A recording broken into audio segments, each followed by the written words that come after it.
Most people think co-parenting just means who gets the kid and when. But if you're raising a child with someone you're no longer in a relationship with, you are in a co-parenting relationship. And depending on the dynamic, that relationship might be manageable or it might be incredibly hard. So let's break it down.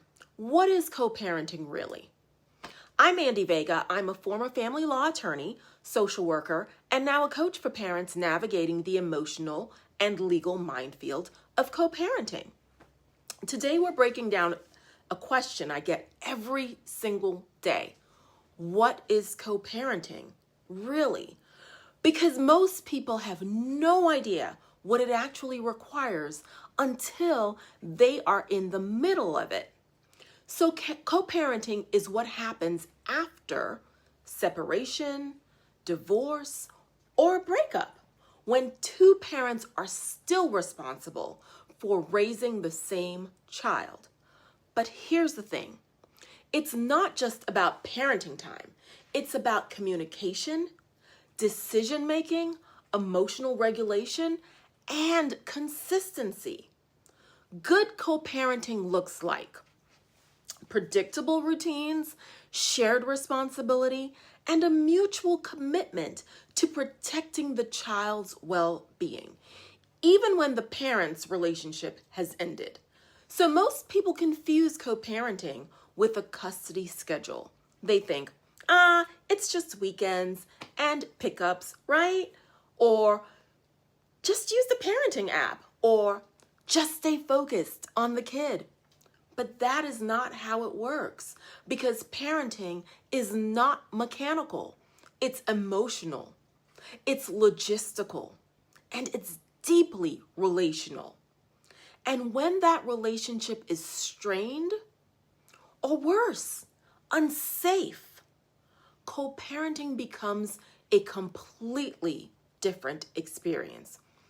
Now, the court might order you to co-parent. The parenting plan might assume you'll figure it out.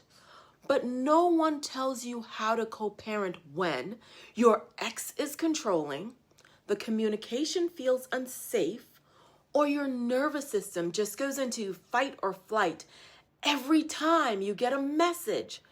And at that point, it doesn't feel like parenting. It feels like surviving. Now, don't get me wrong. You can be an amazing parent and still find co-parenting incredibly hard, especially when you're constantly being baited. You're afraid to speak up. You're carrying the emotional load alone for yourself and for your child. This is not a personal failure.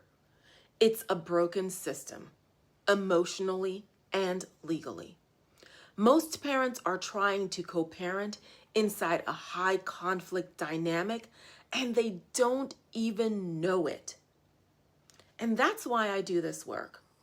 So after 17 years in family law and 13 years in child welfare, I saw the same patterns repeat themselves.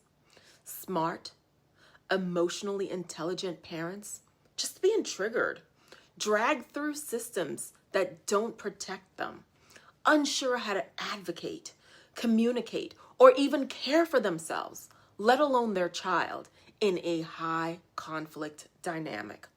So now I coach parents, especially those dealing with high conflict exes, to learn how to move from survival to strategy. I'm here to give you clarity, tools, and real talk, so you can parent without losing your mind, your identity, or your ability to love your child from a grounded, regulated place. In the next video, we'll break down the 3 types of co-parenting and why most people are stuck in a model that doesn't actually work for their situation. Because not all co-parenting is created equal, and only one type is actually safe for your nervous system and for your child's. So subscribe, follow along, and let's keep going, because you don't need more opinions. You need strategy.